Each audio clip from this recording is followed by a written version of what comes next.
Un dernier hommage à Bernard Grandmaître, l'ancien maire de Vanier, devenu député et ministre provincial, s'est éteint le 28 octobre à 92 ans. C'est sûr que c'est triste pour toute la communauté franco-ontarienne, mais en même temps, je trouve que c'est un moment précieux et privilégié pour se souvenir justement de tous ces accomplissements. Il y avait une façon d'être calme, une façon d'être à l'écoute, une façon de vraiment projeter une vision pour la francophonie ontarienne. Bernard Grandmaître est surtout reconnu comme étant le père de la loi de 1986 sur les services en français de l'Ontario, la loi 8, qui garantit des services en français dans 25 régions désignées de la province. On est très, très fiers de tous les services qu'il a rendus à la population francophone.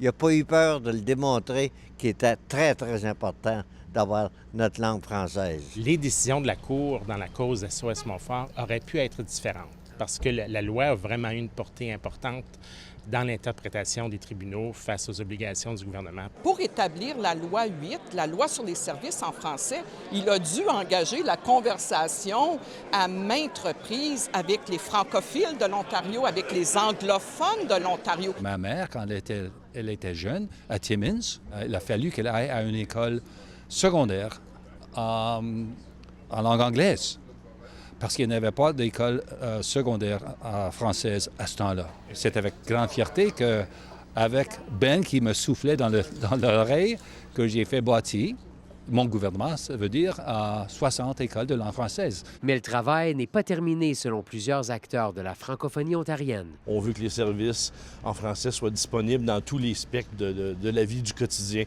On veut naître en français, on veut mourir en français, on veut accéder à tous les services entre les deux en français.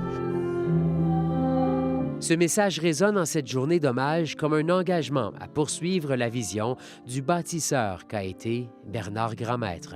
Ici Frédéric Pepin, Radio-Canada, Ottawa.